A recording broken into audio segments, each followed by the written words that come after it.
এরকম আজকে নতুন আরেকটা রেসিপি নিয়ে আসলাম।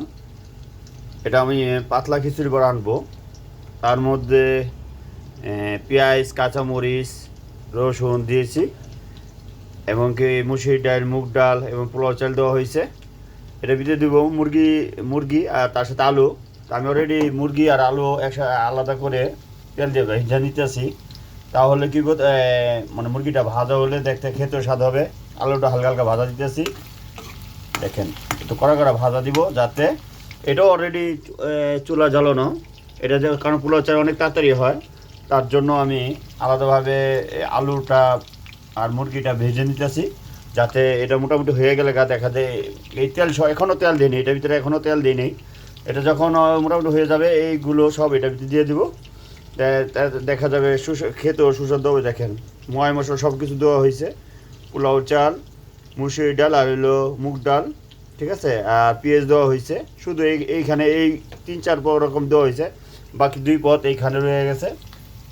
আলু আর মুরগি কড়া করে ভাজবো। ভাজার পরে এই তেল আর এই আলু মুরগি সহ এটা ভিতরে ঢেলে দেবো। ঢেলে লাড়া দিয়ে রেখে দেবো 10-15 মিনিট পর। দেখবো এটার কালারটা কী সুন্দর হয়। ইনশাল্লাহ পাশে থাকবেন। মুরগিটা এবং কি আলুটা অনেক ভাজা হয়ে গেছে, আর ভাজবো না। এখন চুলাটা বন্ধ করে দেব, বন্ধ করে দিয়েছি অলরেডি। আর এটা মোটামুটি বড় একটু হলেই দেখা যায় আমি এই মুরগি আর আলুগুলো এটার ভিতরে ঢেলে দেবো। আমি এখানে 2 পদে রানবো। একটা পাতিলের ভিতরে পাতলা খিচুড়ি আর একটা ভিতরে ভুনা খিচুড়ি আনবো। ইনশাল্লাহ দুটোটাই দেখাবো। একটা এখান থেকে নিয়ে আমি 2টায় রানবো।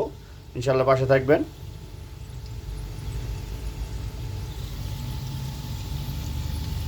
অলরেডি হয়ে গেছে আমার বোনা খিচুড়ি। এটা হলো বোনা খিচুড়ি, মুরগি দিয়ে পোলাও চাল দিয়ে বোনা খিচুড়ি, উপরে পেঁয়াজ ভাজা দেওয়া হয়েছে।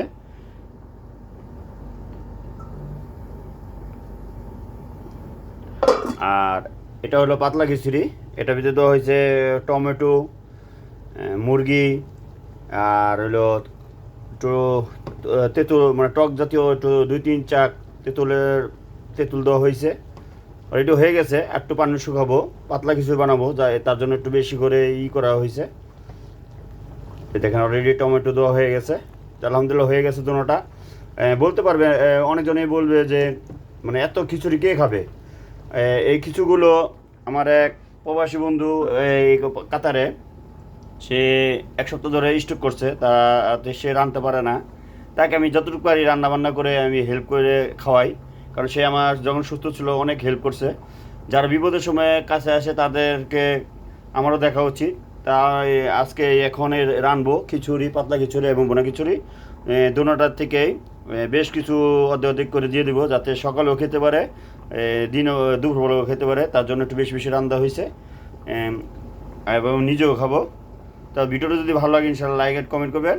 আমার ভিডিওটা অনেক বড় হয়ে যেতেছে, ভিডিও যদি ভালো লাগে বেশি বেশি শেয়ার করবেন। আসসালামু আলাইকুম। এটা হলো বোনা খিচুড়ি, এটা হলো পাতলা খিচুড়ি। দুটোটাই ভিতরে মুরগি আর দুটোটাই পোলাও চাল দিয়ে বানানো। পাতলা খিচুড়ির ভিতরে টমেটো তেঁতুল দেওয়া হয়েছে, এটার ভিতরে শুধু মুরগি ভাজা আর আলু। এই তা কেমন হয়েছে ইনশাআল্লাহ লাইক কমেন্ট করে জানাবেন।